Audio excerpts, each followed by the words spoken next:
बनारस की जनता हमारे साथ जुड़ी है, लगातार चर्चाओं का दौर जारी है और हम जानते हैं उनसे। क्या नाम है सर?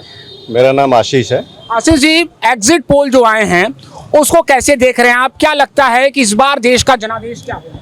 जनादेश जैसा कि मोदी जी कह रहे थे उसी के अकॉर्डिंग सारे एग्जिट पोल बता रहे हैं। हर एग्जिट पोल का मोर और लेस एक ही तरह का नतीजा शो कर रहा है, जिसमें मोदी जी वापस आ रहे हैं। और बनारस की जनता तो पहले से ही जानती थी कि इस बार 400 पार होना है और हम लोगों को भी पूरी उम्मीद है कि मोदी जी 400 पार कर लेंगे। देखिए, कई बातें भी कही जा रही, ये भी कहा जा रहा है, इंडिया गठबंधन का भी कहना है कि हम भी 295 सीटों को तय कर चुके हैं, हम जीत चुके हैं इतना और हमें पूरा भरोसा है। नहीं, इंडिया गठबंधन उसके करीब नहीं पहुंच पा रहा है। एनडीए के वो सरासर गलत है। एग्जिट पोल लगभग नतीजों के करीब है। यानी एग्जिट पोल को आप मान रहे हैं? मान रहे सही। देखिए, बनारस की जनता जो विश्लेषण करती है बड़ा ही सोच समझ कर करती है। केवल राष्ट्रीय मुद्दे ही नहीं, अंतर्राष्ट्रीय स्तर की राजनीति की भी चर्चा होती है। क्या कहेंगे सर, आप कैसे देख रहे हैं एग्जिट पोल? एग्जिट पोल जहाँ तक है लगभग 90 से लेकर 100% लोगों का अनुमान रहता है, लेकिन जो है अब इस बार जो है एग्जिट पोल ने भी ये कंफर्म कर दिया है कि सरकार एनडीए की आ रही है और भारतीय जनता पार्टी जो सरकार बना रही है। अब यहाँ पे सीटों का मतलब ही नहीं रह गया है, मतलब यह रह गया कि मार्जिन कितना ज़्यादा बड़ा होगा पूरे देश में। अब ये हो गया है कि मार्जिन कितना बड़ा होगा। सरकार तो फिर वापस मोदी की बन रही है और यह पहली ऐसी विश्वसनीयता लगातार तीसरे चुनाव में सीटों का बढ़ना, यह सभी विश्लेषकों के लिए भी, राजनीतिज्ञों के लिए भी और जो है पत्रकारों के लिए भी अबूझ पहेली बना हुआ है।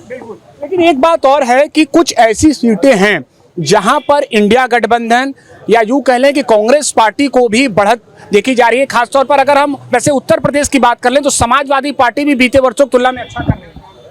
समाजवादी पार्टी बीते वर्षों की तुलना में अच्छा नहीं कर रही है। देखिए, 4 से 5% का जो वोट शेयर है उन्हीं में सरकार बनना बिगड़ना है, लेकिन यहाँ वोट परसेंटेज शेयर इतना ज़्यादा बढ़ चुका है, 10 से 15, कहीं कहीं 20% का जो वोटिंग परसेंटेज है, तो उसमें 2-4 सीटों का इधर उधर होना और वो भी बहुत कम मार्जिनल अंतरों से जीत और हार तय होगी।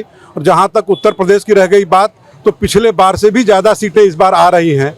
आप यह चीज़ों को न हम और आप आकलन कर पाएंगे और न कोई चुनाव विश्लेषक इसका आकलन कर पाएगा। यह जब 4 तारीख को जब नतीजे आने शुरू होंगे, बहुत सारी सीटें ऐसी मिलेंगी आपको जो कि 2000 से लेकर के 10,000 के अंदर में हार और जीत का फैसला होगा। बिल्कुल, मार्जिन कम रहेगा, ये कहना है कुछ ऐसी सीटों पर। आपको क्या लगता है, एग्जिट पोल को मानते हैं सही कि नहीं? सही है। सही है, यानी कहीं ना कहीं एक बार फिर एनडीए को प्रचंड बहुमत में ले जा रहा है। जी, चलिए, वैसे एक बात और है कि पूर्वांचल की लड़ाई, कुछ ऐसी सीटें बात कर ले, आजमगढ़, गाजीपुर, घोसी या आपके ही सटे चंदौली, टफ फाइट है वहाँ पे। बहुत टफ फाइट है। हालांकि मोदी जी की लहर है, लेकिन वहाँ का जो समीकरण, जो जाति समीकरण जो यूपी में चलता है उसमें गठबंधन जो है विपक्षी पार्टी, उसको अपना समीकरण बैठाने में ऐसा लगता है कि सफल रहेंगे। और बहुत सारी जो सीटें ऐसा अनुमान मतलब उनको एक उम्मीद है कि वो जीतेंगे, जिसमें से आजमगढ़ हो गया, गाजीपुर में भी थोड़ा सा डाउट है, तो वो हो सकता है कि वो गठबंधन, विपक्षी गठबंधन में चला जाए। गाजीपुर ऐसा कुछ देखिए, गाजीपुर लोगों को, गाजीपुर का अगर आप जब समीकरण देखने जाएंगे तो वह समीकरण पिछले कई बारों से मनोज सिन्हा जी के बाद से भाजपा को सीट पाने में समस्या रही है। उसके वजह सिर्फ इतना है कि वहाँ का समीकरण मुस्लिम और यादव जो समीकरण है वो वोट परसेंटेज इतना ज़्यादा है, 5 लाख के करीब वहाँ पर मुस्लिम और यादव और यह जनसंख्या है, इसकी वजह से इसमें यह दिक्कत आ रही है। बाकी सारी सीटों पे आप चंदौली देख रहे हैं, लास्ट मौके पे सब क्लीन स्वीप है, किसी को कुछ नहीं दिखा है। और गठबंधन का कांग्रेस और सपा, यह दोनों पार्टियों का जो गठजोड़ रहा है, उस गठजोड़ में बहुत लोग कंफ्यूज हुए हैं कि हम साइकिल को वोट दें कि हम पंजे को वोट दें। कहीं साइकिल नहीं मिला, कहीं पंजा नहीं मिला, तो लास्ट में उन्होंने कहा कमल का फूल दबा दो। देखिए, ये बात कही जा रही है। हालांकि कल वोटिंग हुई है वाराणसी में और गर्मी के बावजूद अच्छी संख्या में लोग घरों से बाहर निकले। लगभग 57% वाराणसी में वोटिंग हुई है। आप वाराणसी के हैं? हाँ। एग्जिट पोल को कैसे देख रहे हैं आप, क्या कहेंगे उस पर? जो डॉक्टर साहब बताएं सही बात है वो। यानी एग्जिट पोल को आप मान रहे हैं सही? हाँ, बिल्कुल। अच्छा, तो लहर इस समय किसकी है, इंडिया गठबंधन या एनडीए आपके अनुसार? हम लोग इंडिया का वहाँ पे है। इंडिया गठबंधन, यानी कि आपको तो झटका लग रहा है, यानी ये एनडीए दिखा रहा है हाँ पोल में। बिल्कुल।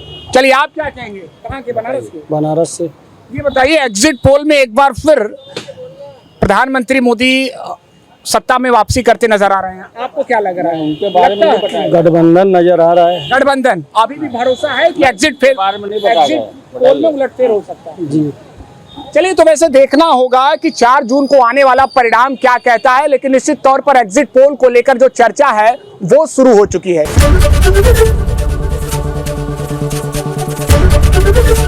एबीपी गंगा, खबर आपकी, जुबान आपकी।